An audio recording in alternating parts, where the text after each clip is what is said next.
The massive crystalline chamber of the Galactic Council hummed with tension as representatives from 47 species gathered for an emergency session. Ambassador Zethkar of the Altarian Collective stood at the central podium, his 6 arms gesticulating wildly as he addressed the assembly.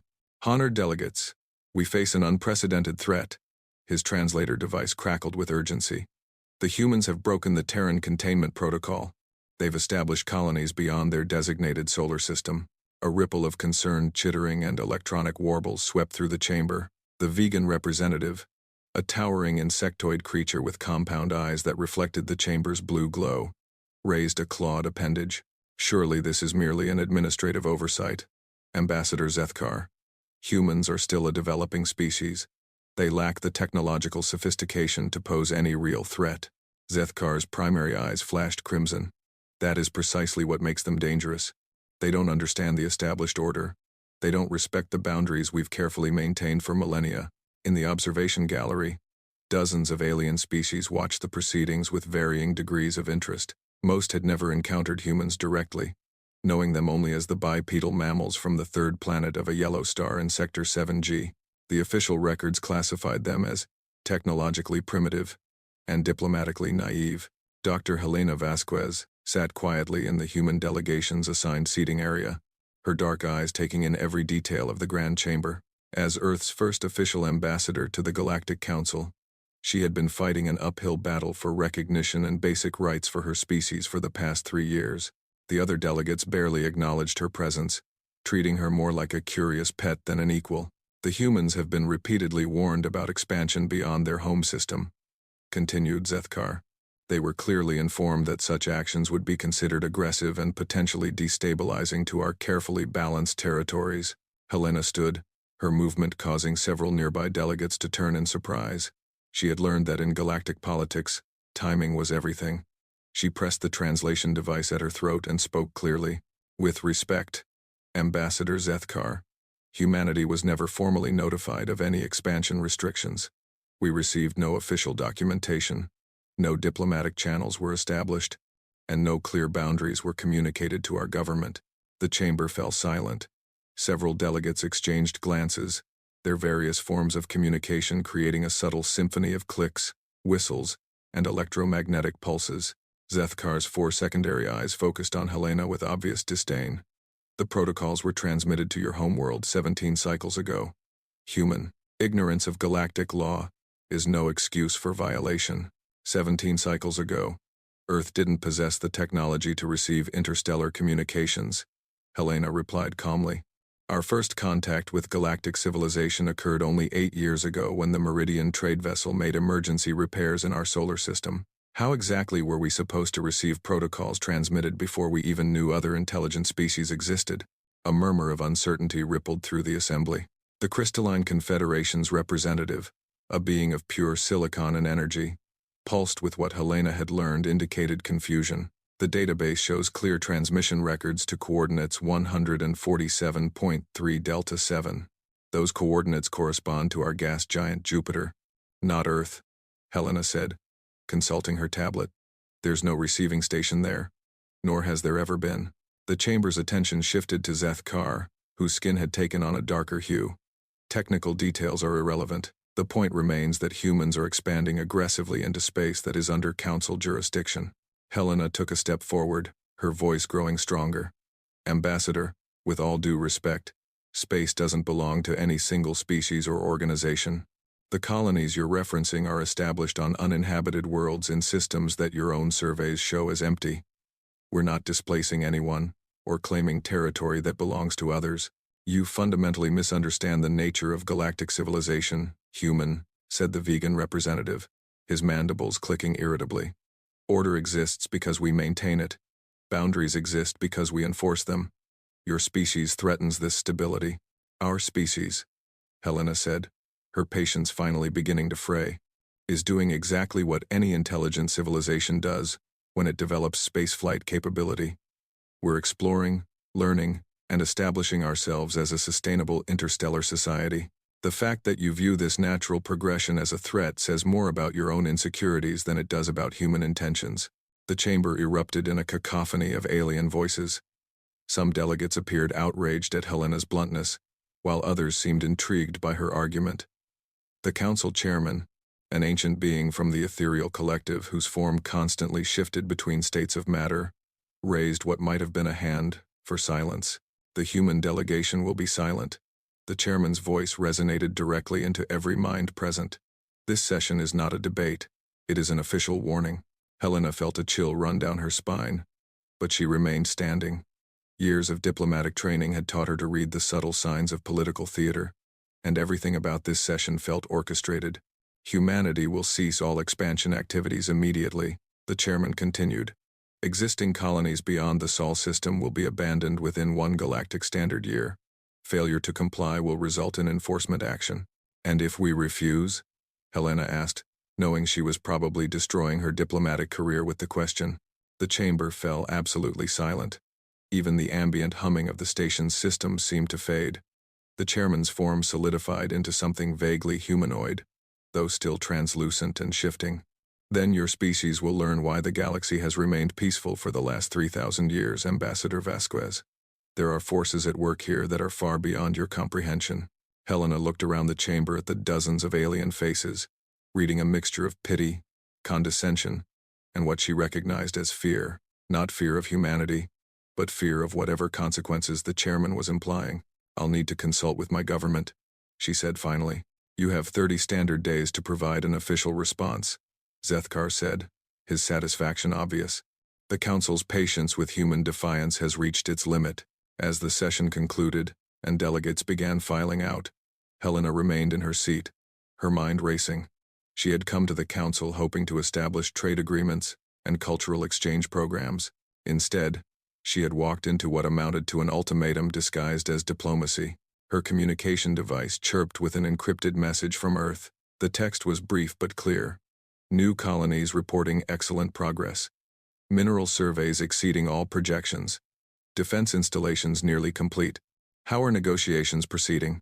Helena stared at the message for a long moment, then began composing her reply. 3 days later, she stood before the emergency session of the United Earth Council in Geneva, delivering her report to the assembled leaders of humanity.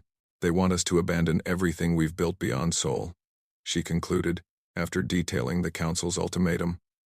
They view our natural expansion as a threat to their established order, and they're demanding we voluntarily accept permanent confinement to a single solar system. Secretary General Martinez leaned forward in his chair, his weathered face grave. And if we refuse? They implied military action, though they weren't specific about the nature of the threat. Admiral Chen, the head of the newly formed Space Defense Force, spoke up from his position at the holographic display. Our intelligence suggests that most Council species have maintained primarily exploratory and trade fleets for centuries. Their military capabilities are largely theoretical. That's what worries me, Helena replied.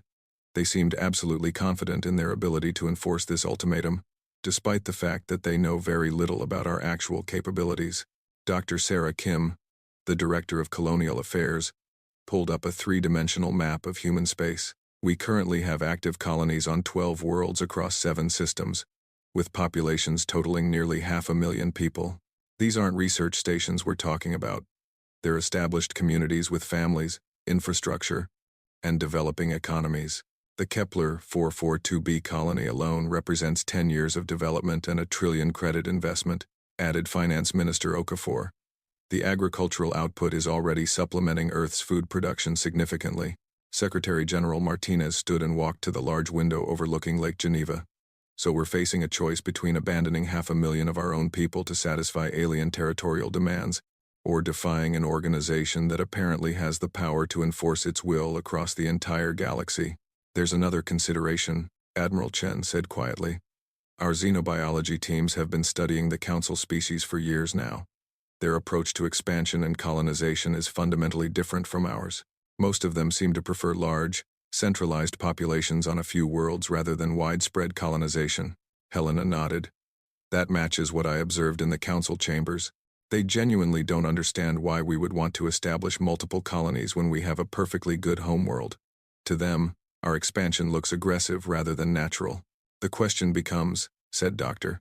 Kim, whether we're willing to fundamentally alter human civilization to accommodate alien preferences, or whether we're prepared to face the consequences of standing our ground. Martinez returned to his seat, his expression resolute. How long did they give us to respond? 27 days remaining. Then we have 27 days to prepare for whatever comes next. Admiral, I want a full assessment of our defensive capabilities. Dr. Kim, begin evacuation contingencies for the outer colonies, but keep the operations classified. Helena, I want you to research everything we can learn about Council enforcement actions throughout their history. As the meeting dispersed, Helena found herself thinking about the fear she had seen in some of the alien delegates' eyes. They weren't just afraid of human expansion. They were afraid of something else entirely, something they thought humanity didn't understand. She was beginning to suspect they were right, but probably not in the way they imagined. 20 days later, Helena stood in her apartment overlooking the lights of Geneva, reading the latest intelligence reports from the outer colonies. Long-range sensors were detecting unusual energy signatures moving through hyperspace, heading toward human-controlled systems. Her communication device chimed with an urgent message from Admiral Chen. Council fleet formations detected approaching Kepler 442 system. Estimated arrival, 72 hours. All diplomatic options have been exhausted. Recommend immediate activation of Colonial Defense Protocol. Helena set down the device and looked out at the city lights below. In 3 days, humanity would learn whether they had built something worth defending, or whether they had simply painted targets on themselves for powers beyond their comprehension. The galaxy was about to discover that humans, unlike most species, had a very different definition of surrender. The first shots of what would later be called the Terran Independence War were fired in the Kepler 442 system at 1447 Universal Standard Time on a Tuesday. Commander Sarah Walsh watched from the bridge of the defense station Defiance as 12 Council warships dropped out of hyperspace in perfect formation, their sleek hulls gleaming against the starfield. Contact the lead vessel, she ordered her communications officer. Open channel. The main screen flickered to life, revealing the familiar form of Ambassador Zethkar, aboard what appeared to be a command vessel significantly larger than the others. His expression was one of weary resignation rather than aggression. Commander Walsh, I am Admiral Zethkar, of the Council Enforcement Fleet. You are ordered to evacuate all human personnel from this system immediately. You have 6 hours to comply before we begin forced removal. Sarah stood from her command chair, her uniform crisp despite having been on duty for 36 hours straight. Admiral, I have explicit orders from Earth Command to maintain our position. This system is sovereign human territory, established through lawful colonization of uninhabited worlds. Zethkar's 4 secondary eyes focused on her with what she had learned to recognize as frustration. Commander, you do not understand the forces you are defying. This is your final warning. Admiral, Sarah replied calmly, I think you're the one who doesn't understand. You're asking us to abandon our homes, our families, and our future because it makes you uncomfortable. We're not moving. The transmission cut abruptly. On the tactical display, the Council ships began spreading into an attack formation that looked textbook perfect, but somehow outdated. Sarah had studied every available record of Council military actions, and they all followed the same pattern. Overwhelming force applied to primitive opponents who surrendered quickly. Ma'am, her tactical officer called out, I'm reading energy buildups on all Council vessels. They're charging some kind of particle beam weapons. Acknowledged. Signal the colony ships to implement evacuation protocol Zebra. All civilian traffic is to clear the engagement zone immediately. Sarah paused, checking her chronometer. And Lieutenant Morrison? Yes, ma'am. Activate the Prometheus array.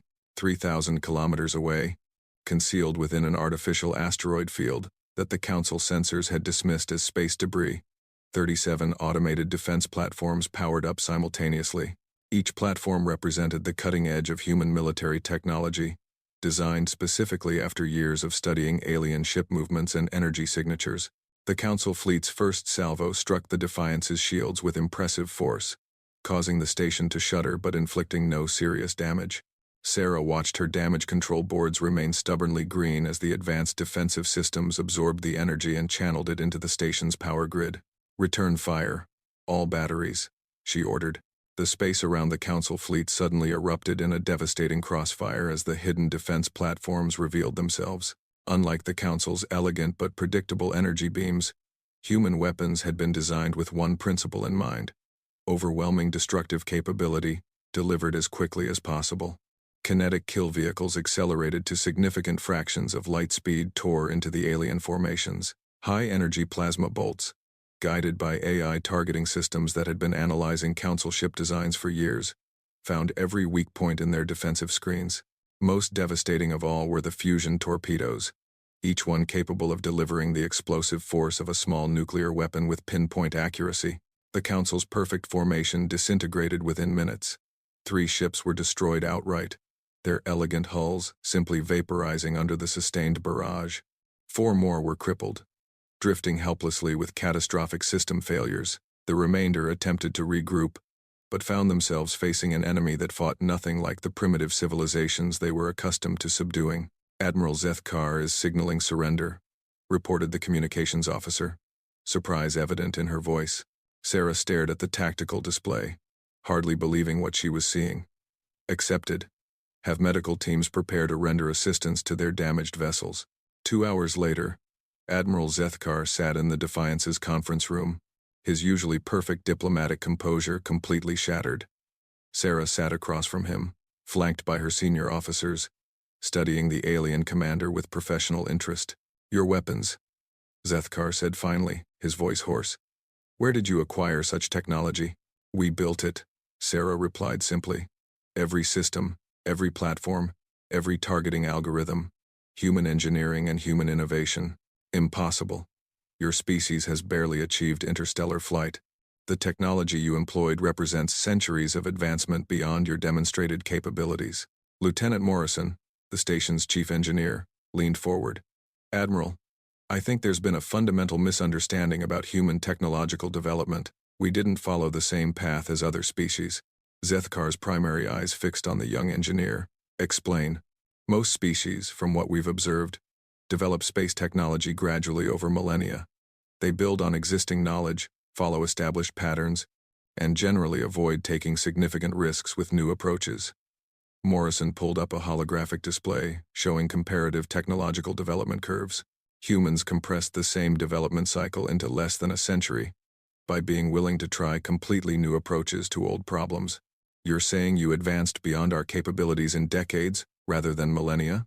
Sarah nodded. "We're saying we never tried to match your capabilities, Admiral. We looked at what you could do, figured out how to do it better, and then added improvements you never considered necessary. The asteroid field deployment, for instance," added Commander Torres, the tactical officer. "Your ships scanned the area and identified it as natural debris, so you ignored it. We knew you would, because your database shows that Council forces have never encountered concealed defensive positions. You've never needed to, because everyone you've fought has been centuries behind your technology level." Zethkar was quiet for several minutes, absorbing the implications. Finally, he looked up at Sarah with something that might have been respect. "What are your demands?" "No demands, Admiral. We'll transfer your wounded to medical facilities on Kepler 442b for treatment, and provide repair assistance for your damaged vessels. Your crews will be treated as honored guests until they're ready to return to Council space." "I don't understand. You've defeated a Council enforcement fleet. By galactic law, you could claim salvage rights to our vessels and demand territorial concessions." Sarah smiled, the expression apparently confusing Zethkar further. "Admiral, we're not interested in conquering anyone or claiming prizes. We just want to be left alone to develop our civilization in peace. The Council will not accept this defeat lightly. More fleets will be sent. Then they'll meet the same result," Sarah said calmly. "Admiral, I want you to understand something important. This wasn't humanity showing off our most advanced capabilities. This was a single defensive station with a basic automated platform array. We've been preparing for this possibility for years." Zethkar's skin had gone pale. "How many such defensive positions do you have?" "Every human colony, every system we've settled, and quite a few places we haven't settled but which offer strategic advantages." Sarah stood, signaling the end of the conversation. "Admiral, we're not the primitive species your intelligence reports described. We're also not the aggressive expansionists your politicians fear. We're simply a people who refuse to be confined by someone else's definition of where we belong." As news of the Battle of Kepler 442 spread throughout Council space, reactions varied dramatically among the member species. The Vegan Confederation immediately called for massive military mobilization, while the Crystalline Collective suggested diplomatic reconsideration.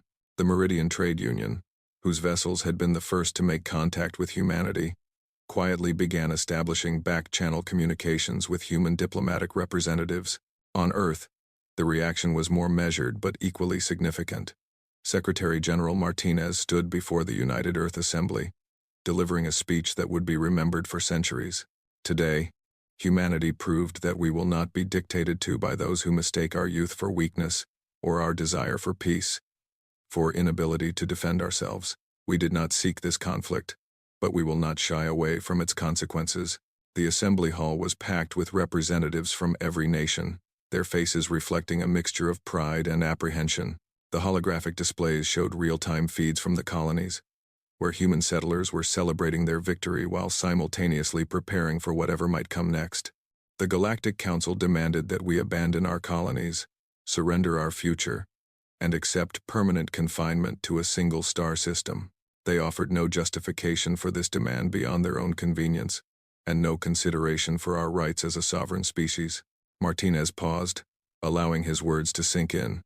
Today we answered that demand, not with words, but with actions, not with threats, but with capability. We showed them that humanity's place in the galaxy will be determined by humanity, not by the preferences of others. Admiral Chen stepped forward to address the technical aspects of the victory. The Kepler 442 engagement demonstrated that human military technology has reached parity with, and in many cases exceeded, the capabilities of established galactic powers. More importantly, it proved that our defensive strategies are viable. Dr. Kim provided updates from the colonial administration. All outer colonies are reporting normal operations. The evacuation protocols were successful, but ultimately unnecessary. Colonial populations are expressing strong determination to remain in their new homes. Helena Vasquez, who had returned from her final diplomatic mission to the council chambers, delivered the most sobering assessment. The council's response to this defeat will likely determine the future of human-galactic relations for generations. We've proven that we can defend ourselves, but we've also made it impossible for them to save face through compromise. What's our intelligence assessment of their likely next move? Martinez asked. Admiral Chen consulted his tactical display. Long-range reconnaissance shows significant fleet movements throughout council space. They're mobilizing resources from at least 15 member species. Estimated response force could include anywhere from 50 to 200 vessels. And our assessment of our ability to counter such a force? Favorable, sir. The engagement at Kepler 442 was conducted using approximately 5% of our total defensive capability. We've been preparing for this scenario since the day we learned the council existed. Martinez nodded grimly. Then we wait for their response, and we prepare for the possibility that they'll choose escalation over acceptance. In the weeks that followed the Battle of Kepler 442, something unexpected began happening throughout council space. Member species that had rarely questioned council authority began asking difficult questions about the failed military action against humanity. The Crystalline Collective formally requested a review of expansion policies. The Ethereal Coalition began conducting their own intelligence assessments of human capabilities. Most significantly, the Meridian Trade Union quietly approached human representatives with a proposal for a separate peace agreement, effectively acknowledging human sovereignty over their colonized territories. Ambassador Zethkar, his military career effectively ended by the defeat, found himself in the unusual position of being one of the few council members who had actually observed human capabilities firsthand. His reports to the council leadership painted a picture of a species that was both more dangerous and more reasonable than anyone had anticipated. They could have destroyed our entire fleet, he reported to the emergency session. Their technological capabilities far exceed our intelligence estimates. But more importantly, their objectives appear to be genuinely defensive rather than aggressive. The council chairman's form fluctuated with what Zethkar had learned to recognize as uncertainty. You're suggesting we reconsider our response? I'm suggesting that our standard enforcement protocols are not applicable to this situation. Humanity is not a primitive species that can be intimidated into compliance. They're a peer-level civilization that's chosen to defend their right to expand. The implications of this assessment would take weeks to fully process throughout the council hierarchy. In the meantime, humanity continued strengthening their defenses, establishing new colonies, and preparing for whatever the galaxy might throw at them next. The second phase of the conflict was about to begin, and both sides were starting to realize that everything they thought they knew about each other had been fundamentally wrong. 3 months after the Battle of Kepler 442, the largest military fleet in galactic history assembled at the edge of human space. 147 warships from 23 different species hung in perfect formation around the massive Council dreadnought Eternal Judgment, a vessel that had not seen combat in over 800 years. Admiral Vextar of the combined Council fleet stood on the dreadnought's bridge, studying tactical displays that showed the human defensive positions throughout their territory. Intelligence reports indicated that humanity had used the time since Kepler 442 to significantly strengthen their military infrastructure. Fleet Admiral, his communications officer reported, "We're receiving a transmission from the human delegation vessel, Curiosity. They're requesting parley." Vextar's mandibles clicked in annoyance. "They wish to surrender before we begin our assault?" "Unknown, sir. The message simply requests diplomatic contact." The main viewer flickered to life, revealing Captain Elena Rodriguez aboard a small, sleek vessel that had approached to within a few thousand kilometers of the massive Council fleet. Her calm demeanor was striking given that she was facing firepower capable of sterilizing entire star systems. "Admiral Vextar, I'm Captain Rodriguez, representing the United Earth Defense Force. I've been authorized to discuss terms for ending this conflict peacefully." Vextar leaned forward, his compound eyes focusing on the human captain. "Your terms are simple, Captain. Immediate evacuation of all colonies beyond your home system, dismantling of your military installations, and acceptance of permanent restrictions on your expansion. Comply, and your homeworld will be spared." Rodriguez was quiet for a moment, apparently consulting something off-screen. "Admiral, I've been instructed to offer you a counter-proposal. You have 48 hours to withdraw your fleet from human space. After that deadline, we'll consider your presence a hostile act and respond accordingly." The bridge of the Eternal Judgment fell silent. Several of Vextar's officers exchanged glances, their various species expressions of disbelief creating a small symphony of alien sounds.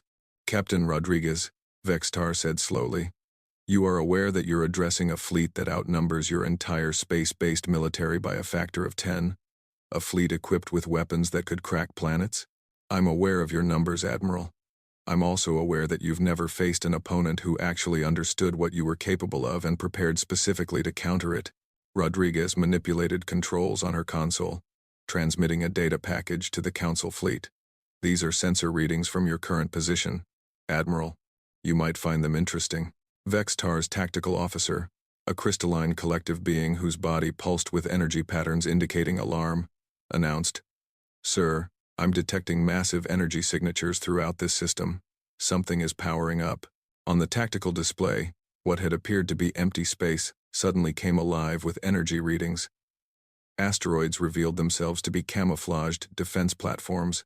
Gas giant moons showed the unmistakable signatures of military installations. Most disturbing of all, the very fabric of space around the Council fleet began showing distortion patterns indicating the presence of massive cloaked vessels. "Admiral," Rodriguez continued, her voice still perfectly calm, "you're currently surrounded by the largest defensive array ever constructed by any known civilization. Every ship in your fleet is being targeted by no fewer than 12 separate weapon systems. Your vessels, shield frequencies, engine signatures, and weapon characteristics have been analyzed and catalogued over the past 3 months." Vextar stared at the tactical display as more and more hidden defensive positions revealed themselves. The Council fleet, which moments before had seemed overwhelming, now appeared to be trapped in the center of a carefully prepared killing field. "This is impossible," breathed his second-in-command, a vegan officer whose antennae were twitching with stress. "How could they have assembled such capabilities without our knowledge?"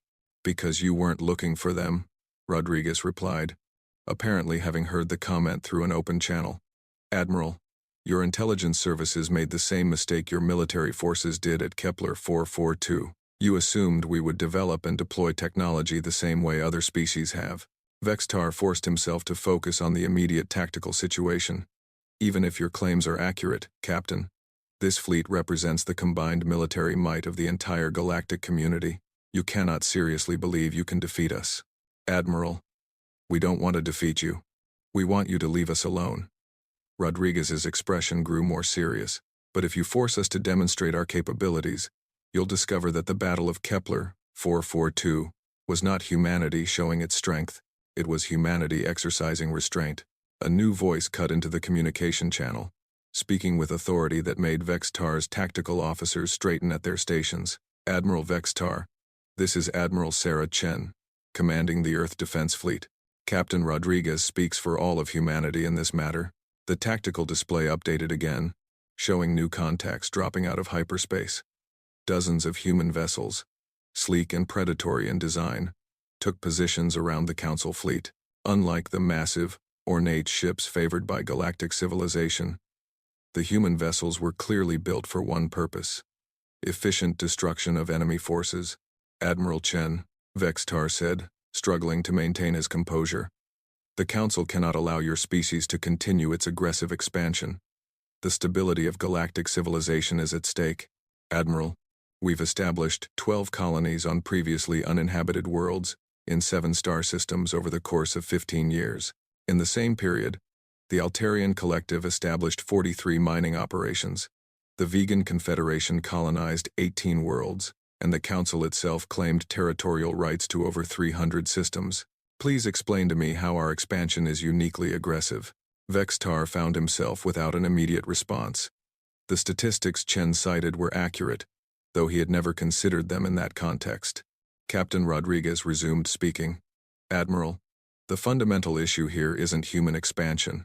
It's that we expanded without asking permission from an organization we've never joined, following rules we never agreed to satisfy the concerns of species who never bothered to establish meaningful diplomatic contact with us. The Galactic Order exists for the protection of all species. Vextar replied, though his conviction was wavering. The Galactic Order exists for the convenience of established powers. Chen responded bluntly. Admiral, we've studied your history extensively. In the last 1,000 years, the Council has approved territorial expansion for every single member species that requested it. We're the first to be denied, and the only species that wasn't already a Council member when we applied.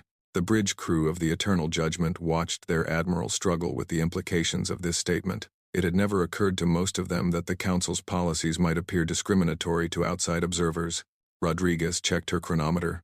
Admiral, you now have 45 hours and 37 minutes to withdraw your fleet from human space. I strongly recommend you use that time to contact your government and discuss alternatives to military action. And if we refuse? Vextar asked. The tactical display suddenly showed every human weapons system locking onto Council vessels simultaneously. The number of targeting locks was staggering. Individual Council ships showed dozens of active targeting systems focused on them. Then in 45 hours and 36 minutes, you'll discover why humanity spent years preparing for this moment, rather than simply surrendering when you made your demands, Chen said quietly. The transmission ended, leaving the bridge of the Eternal Judgment in stunned silence.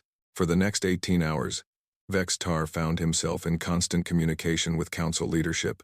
The initial response from the chairman had been predictably aggressive. Humanity would be crushed as an example to any other species that might consider defying Council authority. However, as intelligence reports continued to arrive from the human defensive positions, the tone of those communications began to change. The humans hadn't just prepared defenses, they had revolutionized defensive warfare. Their weapon systems showed energy output levels that approached theoretical maximums.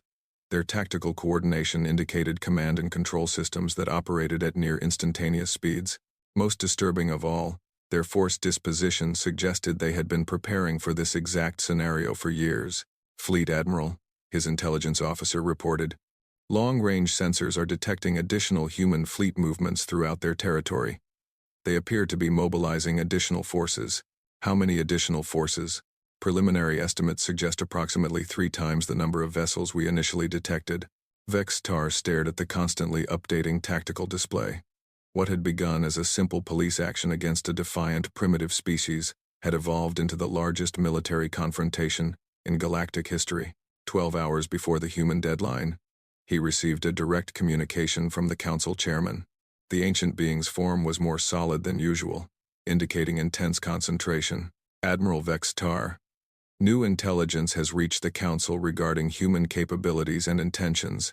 You are ordered to open negotiations immediately. Sir, Admiral, we have gravely miscalculated both the human threat level and their actual objectives. Intelligence suggests that humanity has been preparing for large-scale military conflict since their first contact with galactic civilization. They've been assuming we would eventually attack them. Vex-Tar absorbed this information. And their objective, sir? Exactly what they claim. The right to expand their civilization without external interference. They show no interest in conquest, no desire for galactic dominance, and no aggressive intentions toward species that leave them alone. 6 hours later, Vex-Tar found himself aboard the human vessel Curiosity for face-to-face negotiations with Admiral Chen and Captain Rodriguez.